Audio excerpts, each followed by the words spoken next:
Welcome to another episode of Aitsa. Thank you for joining us on our journey to discover, connect, and celebrate our people and their places. Oh yes, Africa is more than a destination. It is a story waiting to be experienced. A story of culture, adventure, innovation, and communities. And Aitsa brings these stories together, celebrating the people, places, and experiences that make our part of the world unique. Sit back, chillax, and enjoy. Namibia is a land of movement, with waves that never stop reaching forward. Here, adventure is not something we search for. It is something we are born into. In every corner of this country, creativity rises, from artists, from athletes, from dreamers.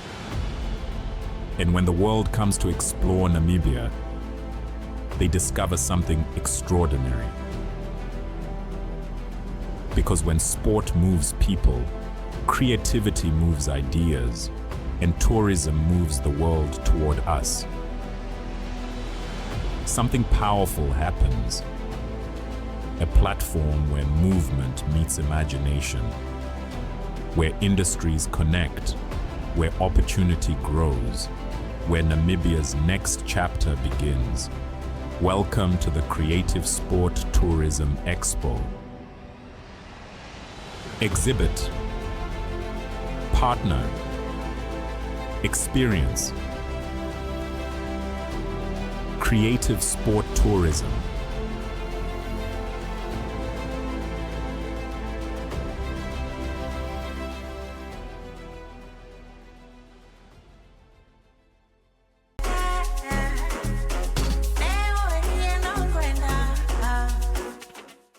Up first, Alex Gawanab, the CEO of Fishcor, who is steering the company which featured prominently in the infamous Fishrot scandal on its recovery path, talks to us about restoring the damaged image of Fishcor and its corporate social responsibility initiatives. What we have done this couple of years is we have managed to stabilize this organization.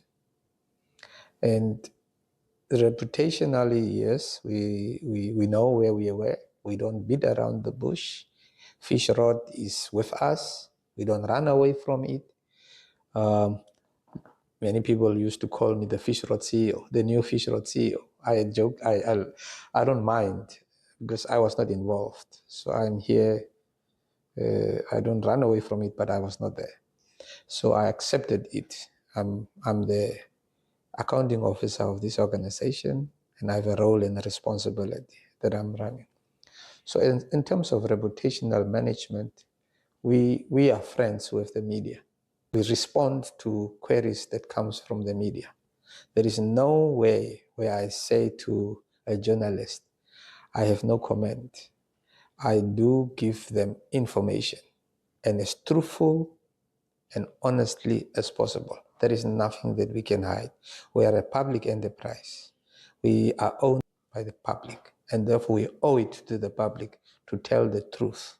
And that is exactly what we are doing. So we became, to a large extent, friends of the media. If you compare to 2022, what was in the media about the company and what you are seeing now about the company, you have a lot of positive things that we do.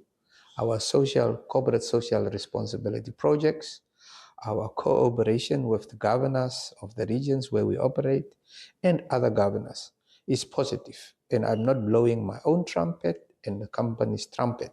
It is what it is. We do have good relationships with the media.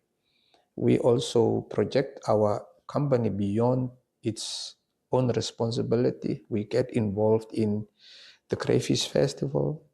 We get involved in the Ongwediva Festival. We get involved in the Diamond Festival, the Kitmansop Agricultural Fair. We want to be part of these events so that we can sell this positive image of this company.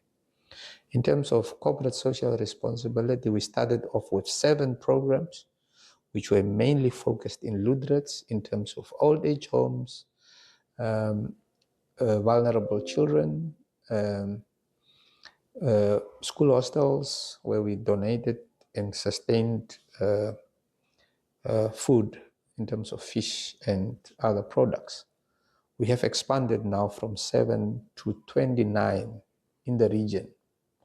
The region is mainly Taras region, but we have also moved to Hardap, and we have 2 programs that are running in 1 or 2 programs in Omaheke, where we also sponsored a gardening project by an entrepreneur that works with a nearby school to cultivate crops and also teach the children how to do it. So we got interested in that project. So we also donate to all 14 regions of the country during drought. We make sure that we work with the Office of the Prime Minister, where we could support, especially during the last drought. We were very much boots on the ground with the government. So reputationally, yes, it will take a long time to come out of this. There are calls for us to rebrand. Yes, it will come at the right time, but not now. And I think when I was interviewed very early in my time at Seaflower, I was asked, but why don't you rebrand the company? I said, no. I gave an example of a baby that wet themselves. You don't just put perfume on the baby and think it will go away. You clean the diaper, you clean it completely, and then you put new clothes. So you don't just put new clothes whilst it's wet. So that's the analogy that I give, and I stand by it. We are cleaning up the company, and it's not a 5-year project. It's a longer term project. We have put the groundwork in place. Beyond the 5 years, there will be some work to be done. That's the implementation phase of your planning, and the dividends will probably show a little bit later. But with the political will of our leadership, as well as the effort by our board and the company, we are on the right track. So this is really where we are as a company. There are challenges inherent to the company. We have maintenance issues. The infrastructure that we inherited are dilapidated. The vessels are in a bad state. The factory refrigeration system needs upgrade. These are high cost items, but we have some plans in place how to mitigate those risks that are presented by breakdowns and so forth. We also form partnership and strategic partnerships with people that want to see us flourish. We do not want to partner with people that see Seaflower as a coda lending opportunity. They must come and partner with us with a win-win mindset, that we must win and they must win.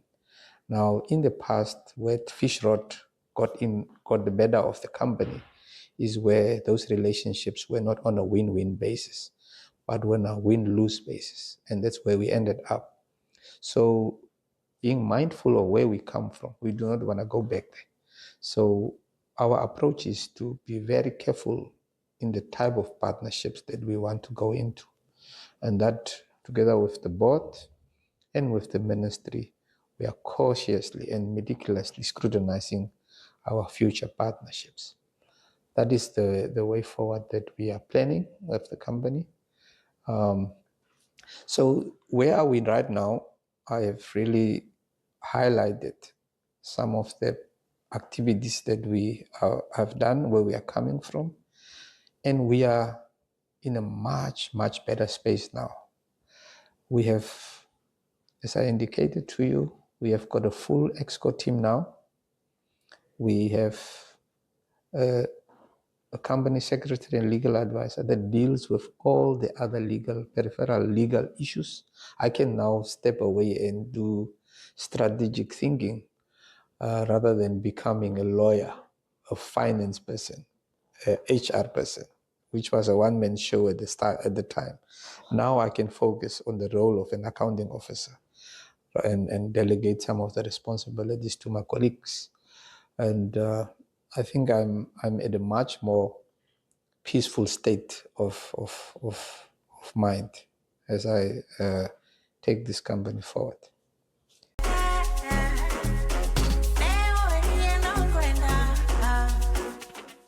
By the look of things, Fishcor is weathering the storm under your stewardship, Mr. Gawanab. And we wish you and the company the best of luck on the road to recovery. Volgende op die show, my collega's Carli Abrantes en Annemarie du Toit het gaan kuier by die Okiep Country Hotel in Namakwaland.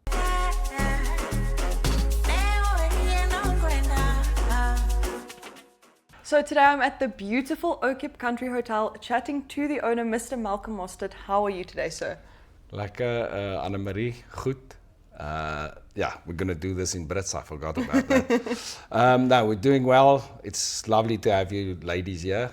Thank you. Yeah, it's been lovely to be here. I have to say, everyone we've chatted to, we've kind of spoke about how homey it is. It feels like coming home. It doesn't feel like walking into a hotel. But before we get into all of the rich history that you have to share with us here, I just wanted to talk a bit about your accommodation options. So how does the accommodation work here? How many rooms you have and how many people you can accommodate? All right. Yeah, so I've got 22 rooms in the hotel, and then I've got 4 self-catering houses, which is very popular amongst the families, you know, on the way to Namibia or on the way to Cape Town. And then across the road, I've got self-catering units, where 8 self-catering units that you can also use. Like a braai at night or entertain someone or entertain other guests. And yeah, then at the hotel itself, got a lovely restaurant that's got, you can take up to 80 people in the restaurant. Yeah, so in flower season, it's quite busy, and then yeah, you have to have at least 80-seater. Yeah, so we've heard all about the flower season, and I'm definitely planning on bringing my family down for that. So what would you say is the biggest thing that attracts people to your hotel? And if you were to recommend someone to come here, what would be the thing that you tell them, this is why you have to come here? There's no doubt that, as you stated earlier, it's more about the, you know, the people that's here, the staff, the food, the accommodation. It's basic, but it's got a rich history. So there's a lot of it's just friendly, it's homely. So once you're here, you feel like this is your place. You're definitely gonna come back. The food is brilliant. Obviously, there's nature scenes. If you want to go out into the veld, you know, you're close to the Orange River, you're close to the coast. But mainly, it's a one-stop shop. That is what we're known for. So whatever you need, whatever you want on a trip, here at Okiep Hotel. Yeah, I have to say I definitely agree with you. I mean, we've had the absolute time of our lives staying here. So now that we've got all of the formalities handled, I believe you've said you wanted to tell us a bit about the history of the hotel. Yes. So I'm going to let you go into that. Tell us everything you know about Okiep Hotel. Annemarie, I'm going to take you back to as far as 1685, where Simon van der Stel, the locals here, the Namas, they heard about Simon van der Stel and people that's trading in Cape Town. So the Namas went all the way from here to Cape Town to go and trade. And when they met Simon van der Stel, he saw that they had jewelry, copper jewelry on. And that's when he then said, look, I've got to come and check it out. So he got on his oxen wagon and came all the way here in 1685 and then found the Carolusberg mine, which is also the Simon van der Stel mine. Yes. And then from there, he was an imperialist. So in 1855, they started mining here, copper, obviously, that's all they did.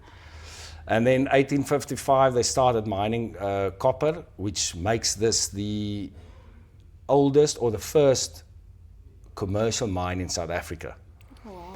And then at the turn of the 19th century, right, this was the richest copper mine in the world.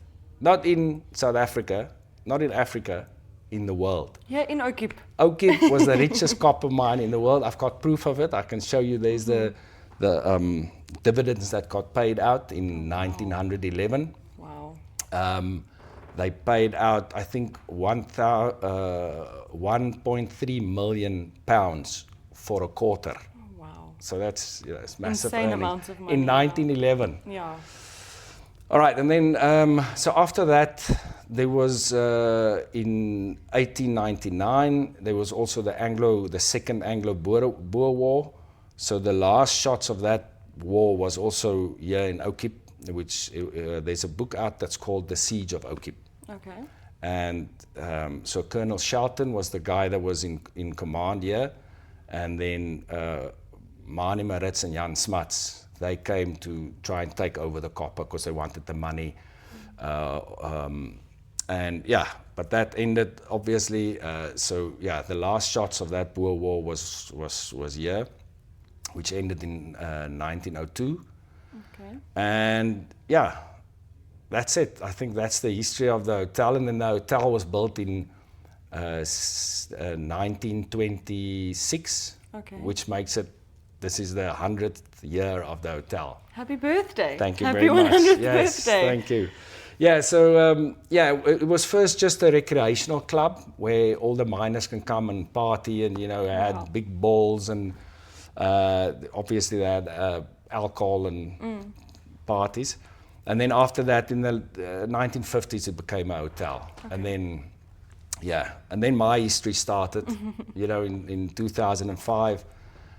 My brother and I bought this place, Okay. and 2010 I bought him out, and the rest is history. And now we're here. And now we're So what made you decide, I have so many questions Yeah, go now, but what made you decide that, so when you look at a map of South Africa and you see Okiep, a lot of people Yeah. would just kind of be like, okay, let me just skip over it. So Yeah. what was the one thing that made you decide that you wanted this and you wanted this to be your empire, if I can state it that way?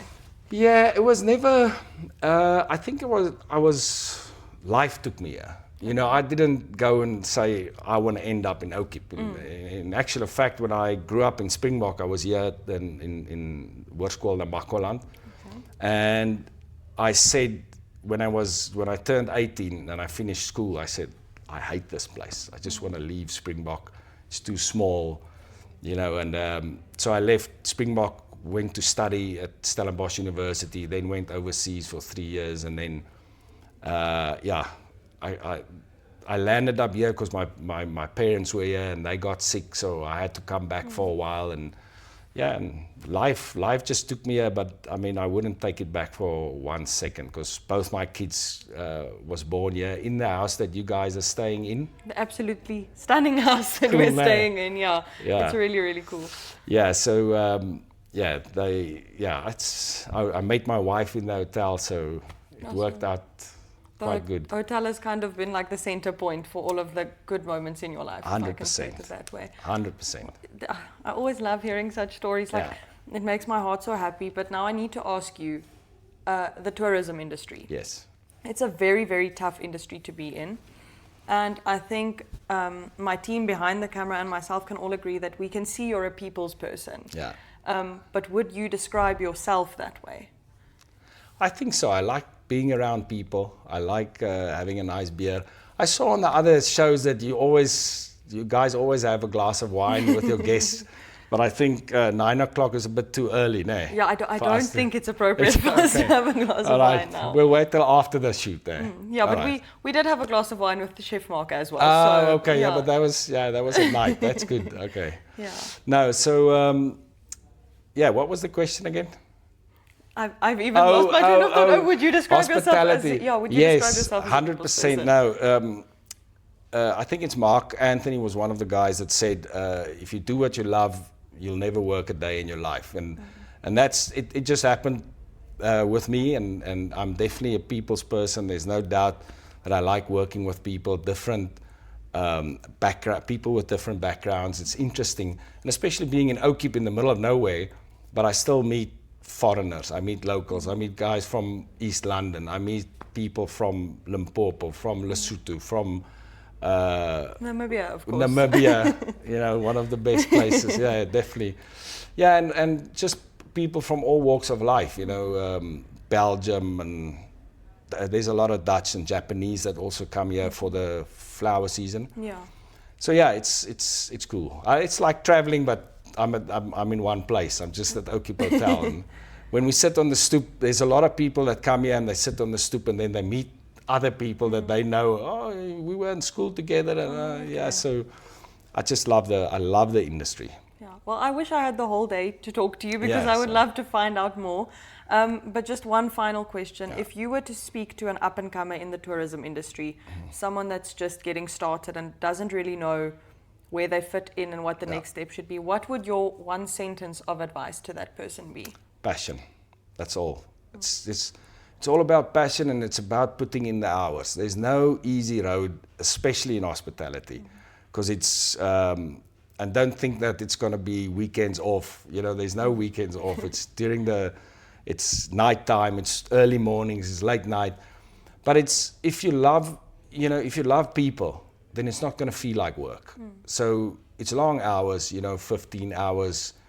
But if you enjoy it and you've got passion for it and you just love talking to people, then obviously you're going to enjoy it. That's it. Yeah, enjoy Namibia and enjoy Okiep.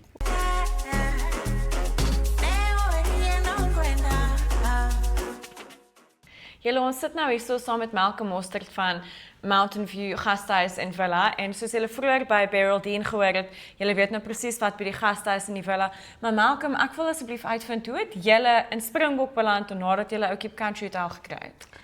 Ja, so ons het die kinders groot gemaak aan Okiep Country Hotel, so hulle is nou regte hotelkinders, en toe hulle nou laerskool toe moet gaan, toe besluit ons trek Springbok toe. En toe koop ons nou hierdie huis, wat nou uiteindelik die villa is. So is dit nou in julle ou kombuis? Dis in die ou huis, ja. Ag, dis ons ou huis, ja. So, dis 'n groot krisis vir jou kinders om in so 'n mooi plek groot te ja, word, dis taaf hier in die berge, in die middel van Afrika, of in die punt van Afrika. Maar ja, dit was lekker, en ons het toe hier gebly vir, ek dink ons het 2015 hierna toe getrek, en toe ons het getrek hierna toe vir die kinders, en toe die gasthuis langsaan kom toe in die mark, en ons dink toe dis nou net na COVID, en toe dink ek, bekom nou maar die gasthuis, want het sal nou mooi pas by Springbok, by Okiep Hotel, en Mountain View Guesthouse, wat 13 slaapkamers is. So, toe sit ons met daai twee by mekaar, en toe daarvan af, toe gaan my seun hoërskool toe, en toe sê ons wel, ons wil vir hom net 'n bietjie beter geleentheid gee in die Parel. En ja, toe trek ons weer agter die kinders Parel toe. So ons is nou, ek is 'n week hierso, en 'n week daar, en dan het ons toe nou ons huis, het ons toe nou deel gemaak van die gasthuis. Yes, so nou is dit die villa wat mense ook kan kry. Mountain View Villa, Mountain View Guesthouse. Yes, exactly. Dit is 'n pragtige gasthuis, en regtig, dit is 'n stunning villa. Ons het vroeër ook vir julle vertel, julle moet hier kom kuier. Ons het vir julle die uitsigte gewys, ons gaan weer dit vir julle wys, want mense kan nie oor dit kom nie. Maar Malcolm, vertel vir ons, toe julle nou Parel toe trek het die gasthuis gou-gou jou daai kant ook weer gebyt. Man, soos dit nou is, toe ek daar kom en ons soek 'n huis om te koop, want ons hier uiteindelik. En ons kry toe 'n perfekte huis tussen Parel Gym en Boys Eye, en toe sê ek vir my vrou, hierdie huis is te mooi en te groot, ons moet hom deel met die mense, jy weet. So toe koop ek daar 10 slaapkamer huis, en ons skep dit in 'n gasthuis, Nantes View Guesthouse. Dit is dis Franse hiergenote.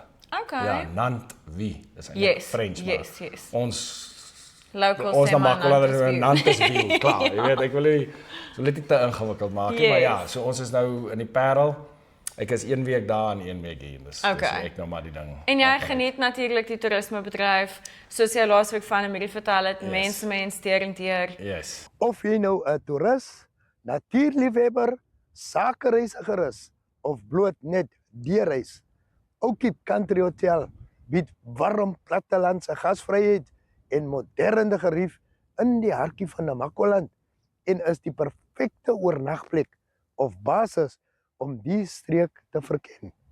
gaan draai gerus in. Dit het alweer tyd geword om te groet. Like en share asseblief julle gunsteling show op Facebook en vertel tog vir almal van Aitsa die lekker ding. Weereens, dankie vir die 24,000 van julle wat gereeld inskakel en die show 'n lekker show maak. Be sure to visit our website aitsafrica.com. I assure you a world of local information, entertainment and community stories, stories that matter and touch the heart, is waiting right at your fingertips. I leave you with some food for thought from Seneca, who said, "It is not because things are difficult that we do not dare. It is because we do not dare that things are difficult." So, I dare you, and adios until next time.